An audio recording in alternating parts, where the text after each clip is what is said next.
Salve minha galera, mais um vídeo aqui do canal Brown Fogo, cara, absolutamente tudo sobre o Botafogo, vamos trocar aquela ideia, cara, essa camisa é bonita mesmo, né, cara, primeira vez que eu tô usando, né, porque eu fiz uma merda enorme, né, cara, quando eu fui tirar a etiqueta, rasgou, né, uma parte, tive que costurar, mas enfim, tudo certo, e vamos trocar umas ideias aqui que vão além da questão do campo, eu falei no meu último vídeo, se você não viu o último vídeo, veja, né, cara, que eu falei aí muito sobre situação do Botafogo na tabela, de você não desesperar, de você equacionar essa questão da expectativa. Não é porque você ganhou 5 seguidas agora que você vai ganhar 5 seguidas de novo. O time é limitado e vai ter briga até o fim, gente. O Botafogo não vai subir com o pé nas costas, não adianta.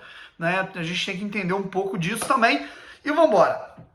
Mas o vídeo aqui não é sobre isso. Eu falei que eu gostaria de fazer, inclusive, um vídeo sobre Pedro Castro, Oyama, Diego Loureiro, Carly, Gatito. Quero falar sobre todas essas situações. Chay, quero falar um pouco do sistema de jogo do Botafogo e tudo mais. Isso tudo eu acho que é importante sempre estar atento a essas questões, beleza? E agora a gente começa falando sobre questões de mercado do Botafogo, tá? Situações de mercado.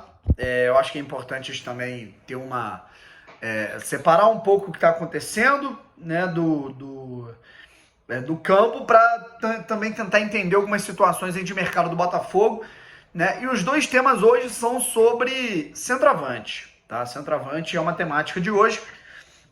E vambora, cara. A questão é a seguinte, né? Muito clara e evidente, né? A primeira sobre o interesse, né? Infelizmente eu não tive tempo de falar sobre isso no último vídeo, agora eu tô tendo aqui, ontem, né? Porque foi dia de jogo e tudo mais, falamos apenas em live.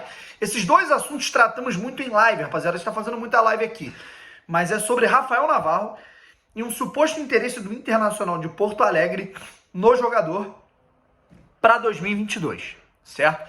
Sabendo que o cara não deve renovar contrato com o Botafogo, ele já está, inclusive, num prazo de poder assinar um pré-contrato com outro clube. Né? Ele pode já começar a avançar negociações com outras equipes. Me parece ser uma prioridade do empresário dele e dele também a questão da Europa, certo? Tanto é que, cogitaram até Valladolid Promessas, né? Que é um time de terceira divisão, né, do Campeonato Espanhol. O que eu acho que é uma loucura para a carreira dele. Eu acho que é afundar a carreira dele. E aí, o que acontece? O Rafael Navarro ele tem essa proposta do Internacional. Eu acho que... Proposta não, perdão, sondagem. Se realmente aí sim for formalizada uma proposta, eu acho que o Botafogo perde o jogador, ele vai embora, vai vestir a camisa do Inter, não renova contrato com o Botafogo e vida que segue. Tá? Inclusive no podcast do GE com o Eduardo Freeland na entrevista, né, e ele deu explicações para isso, ou seja, o parecer é de que realmente isso é verdade. Perdão. O Freeland fala da dificuldade que ele vem tendo com os... ele não falou com essas palavras, evidentemente, né? Mas ele falou que desde a primeira semana dele no Botafogo, ele chegou no Botafogo, aí o Babi e o Marcelo foram afastados, entra o Rafael Navarro como centroavante no jogo contra o Palmeiras, ali 2 de fevereiro, mais ou menos, 3 de fevereiro, e o Navarro faz um belíssimo gol com assistência do Matheus Nascimento. Ele disse que a partir dali, desde então, né, ele já olha pro empresário, ele já tenta contato com os representantes do Rafael Navarro, com o jogador, e busca a renovação contratual, certo? Então a gente tem uma outra versão aí, tá?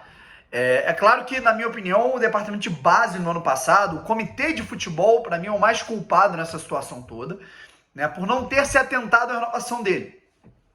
Porém, a partir do momento que o Freeland entrou, ele tenta a renovação do jogador, o jogador dificulta, o empresário dificulta, né, o staff do cara dificulta, então talvez já fosse uma pretensão dos empresários não renovar, não ficar no Botafogo, tá? Não sei, pelo histórico, o Botafogo com situação de venda, segurar muito, travar muito venda, né? Eu acho que o próprio... Tem sido uma realidade, né? Nos últimos anos, o Mezenga, né? O Mezenga agora botando o Botafogo na justiça. Enfim. E não vai ser mais utilizado, né, cara? O outro cara que também não quer saber de renovar com o Botafogo. Então, o que eu acredito, cara, é que mesmo com a cartada final que o Botafogo vai dar para tentar manter o Navarro e tudo mais...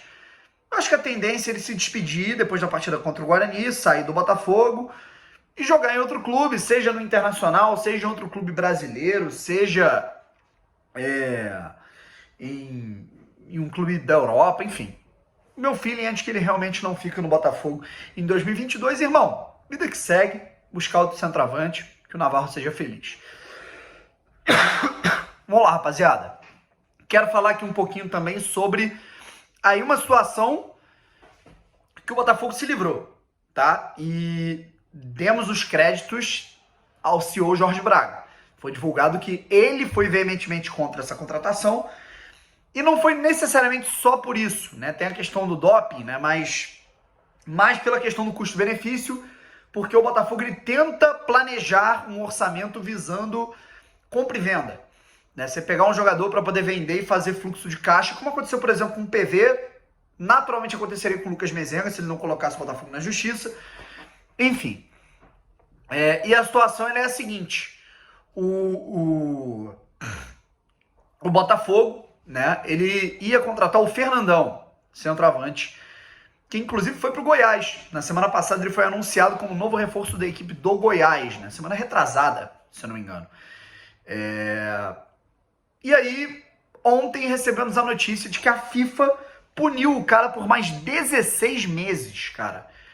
Então, assim, o maluco só voltaria a jogar profissionalmente, cara, se você contar ali, vamos dizer, os descontinhos que podem ter, no início ali de 2023, tá? Então, o que aconteceria no Botafogo, naturalmente, ele ia chegar, realizar exame médico, assinar o contrato com o Botafogo, receber uma folhinha salarial, ia ficar ali treinando, e a rescisão automática, a proteção contratual do Botafogo, a rescisão automática ia acontecer, porque ele ia ser suspenso, ele não ia jogar. Ia ter coletiva de apresentação, tudo mais, ia pegar malzão pro clube, né? E, assim, ainda bem que não veio, certo? E aí eu faço meia culpa, porque eu fui favorável, tá? Eu tecnicamente sou favorável ao Fernandão, eu acho ele um bom centroavante. Mas essa situação do doping trava tudo, né, rapaziada? Então o CEO sabe das coisas, sabe muito bem das coisas.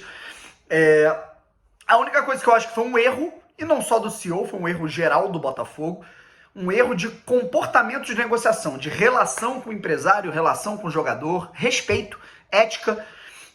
O Botafogo, eu acho que avançou demais na negociação com o Fernandão sem ter certeza. Aí o jogador foi no clube, conversou, fez exame médico no clube. Imagina a frustração do cara. Putz, já tô aqui inserido no processo, tô de uniforme, tô fazendo exame médico e tudo mais, pra você falar que não.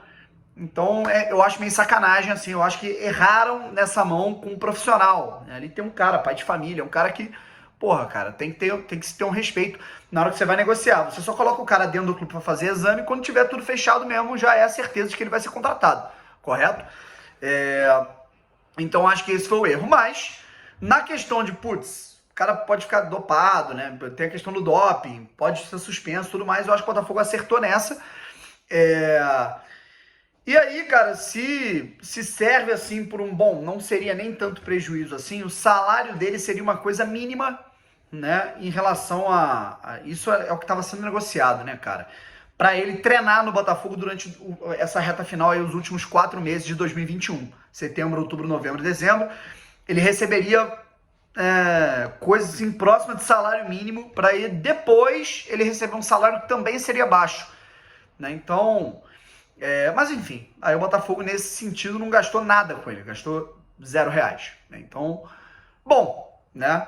Então, acho que o Botafogo fez bem em não contratar, sabendo dessa situação do doping, né, cara? Doping é complicado, não tinha o que fazer, o próprio dirigente do Goiás falou que ele errou, ele mesmo admitiu que errou, e aí, cara, o cara realmente agora caminha mais pro fim da carreira mesmo, o cara vai ficar sem jogar até 2023, cara, a gente tá falando de 16 meses aí. Sorte ao Fernandão, que é um cara que eu tenho, assim, gosto. E vida que segue pro Botafogo, acho que o Botafogo fez bem. Galera, vamos chegando ao fim aqui. Mais uma vez, qualquer novidade, a gente aparece, a gente sempre dá um jeito de aparecer aqui, tá? Chegando outras informações, a gente também aparece. Eu gostaria de falar um pouco sobre questões táticas do Botafogo num próximo vídeo. Lembrando, né, ainda temos mais um conteúdo para ser publicado aí de hoje para amanhã, beleza? Se inscreve aí, deixa o like, ativa o sininho e vamos ficar ligados porque tem Botafogo e Avaí às 7 da noite no sábado. Eu estarei lá, tá bom? Valeu, rapaziada. Fui!